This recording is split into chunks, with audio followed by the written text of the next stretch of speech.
क्या कुछ कहिएगा मैडम बेलागंज को लेकर? देखिए, अभी मैं ना रामगढ़ और झारखंड के चुनाव में व्यस्त थी और अभी जस्ट अभी मेरा आना हुआ है यहाँ पे। और जो मैं देख पा रही हूँ अभी, जो उत्साह यहाँ पे लोगों में देखने को मिला है, जो बिल्कुल जीत की ओर इशारा करता है। काफ़ी उत्साह में लोग हैं। मैडम, यहाँ बोला जा रहा है कि एक तरफा चुनाव है, जो तीन तरीय मुकाबला है। जैसे एक तरफ से जनसुराज है, जदयू है, राजद से है आपका विश्वनाथ यादव। क्या लग रहा है, इस बार कुछ खेला होगा या फिर 35 साल का विरासत बचा पाएंगे? देखिए, जनता मालिक है। जनता को पता है कि कौन समाज के हित के लिए सोच रहा है, कौन समाजवाद के लिए सोच रहा है, कौन बंटवारे की राजनीति कर रहा है, कौन टुकड़ों टुकड़ों की राजनीति कर रहा है, कौन बंटने और कटने की बात कर रहा है और कौन एकता की बात कर रहा है, कौन ईंट से ईंट बजा देने की बात कर रहा है कि अगर सांप्रदायिकता के ऊपर अगर आँच आएगी तो कौन ईंट से ईंट बजाएगा। ये सारी चीज़ें जनता देख रही है। जो एनडीए के साथ जो लोग भी हैं अलायंस में, और जिस तरीके की राजनीति भाजपा यहाँ पे कर रही है, केंद्र से लेकर के जहाँ भी हैं वो लोग अलायंस में, तो उनकी तो राजनीति यही है। तो सीधा सा मकसद है कि जनता को सुकून चाहिए, शांति चाहिए, रोजगार चाहिए, दवाई, सिंचाई और कमाई चाहिए। बंटने और कटने की राजनीति जनता को नहीं चाहिए। मैडम, आप ईंट से ईंट बजाने की बात की है, उसमें से जनसुराज जो है समुदाय के लोग को दे रहे हैं टिकट, मुस्लिम समुदाय के लोग को। लेकिन तेजस्वी जी इसमें बोले थे कि कोई भी मुस्लिम समाज की ओर आग उठाएगा तो हमें ईंट से ईंट बजा देंगे। लेकिन यहाँ तो देखा जा रहा है जनसुराज की तरफ आँख उठाने की बात उन्होंने उनके लिए कही थी। अररिया में जो एमपी भाजपा के थे, उन्होंने कहा था कि अररिया मुसलमान अररिया छोड़ के चले जाए। और गिरिराज सिंह जिस तरह से हिंदुत्व का तमाशा सड़कों पे कर रहे थे, जिस तरीके से वो भजन गा रहे थे, ऐसा लग रहा था कि हिंदुत्व बीजेपी की बपौती है। और जिस तरीके से वो मुसलमानों को भगाने की बात करते हैं कि मुसलमान जो है सो बिहार छोड़ के चला जाए, हिंदुस्तान छोड़ के चला जाए, तो माननीय तेजस्वी प्रसाद यादव जी ने कहा था कि यह हिंदुस्तान सबका है और हिंदुस्तान की आज़ादी में सबके लहू बराबर लगे हैं, चाहे वो हिंदू हो, मुस्लिम हो, सिख हो और ईसाई हो।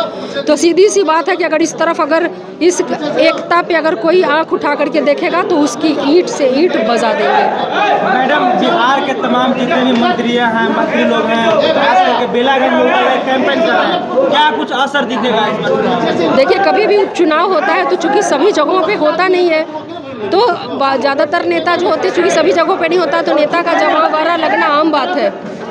और निश्चित तौर से उसका परिणाम जो है उसका फर्क पड़ता ही है, ऐसा नहीं है। जनता बेलागंज पहुँचे, बेलागंज के विधानसभा के लोगों का क्या कहिएगा? मैं उन्हें यही कहना चाहती हूँ कि आप वैसे लोगों से बचें जो पर्टिकुलर किसी कौम को टारगेट करते हैं। वो उन्हें बरगलाते हैं कि तुम्हें फला पार्टी ने क्या दिया, तुम तो इतने दिनों से रहे, तुम्हें क्या मिला।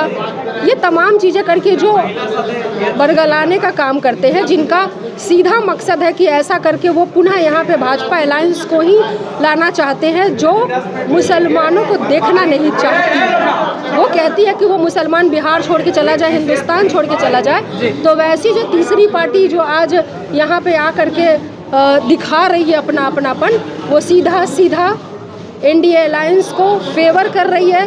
वो चाह रही है कि वापस से भाजपा या भाजपा के अलायंस जो है वो सत्ता में आए। तो वो सीधा इस चीज़ को वो बांटने की राजनीति भाजपा कर रही है, बांटने की राजनीति जो है एनडीए कर रही है, और बांटने की राजनीति जो तीसरा फ्रंट यहाँ अभी जो खेल कर रहा है वो कर रहा है। मैडम, अशोक चौधरी लगातार आकर के बोल रहे हैं कि इस बार बेलागंज का परिवार मुक्त करना है, लगातार बोलते रहा। कौन बोल रहा है? अशोक चौधरी। कौन? अशोक चौधरी किसके पिताजी हैं? बेटी का नाम क्या है? और कोई नहीं दिखा था एमपी का टिकट देने के लिए, तो कम से कम वो तो परिवारवाद की ना बात करें। जिनको अपनी बेटी को ये पार्टी नहीं तो वो पार्टी, या वो पार्टी नहीं तो वो पार्टी, कहीं से भी टिकट दिलवा देंगे। विरासत की राजनीति करने वाले यहाँ पे परिवारवाद की बात ना करें। मैडम, ललन सिंह का एक बयान ज़्यादा वायरल हो रहा है, खास करके बेलागंज में बोल रहे हैं कि दौड़ा करके मारेंगे। कौन किसको मारेगा? वो यहाँ की जनता है।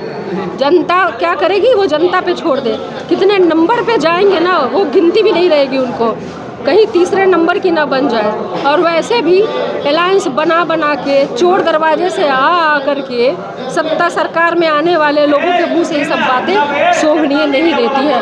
ये अहंकार की राजनीति जो करेगा, यहाँ की जनता, बेलागंज की जनता ऐसे अहंकार को तोड़ने का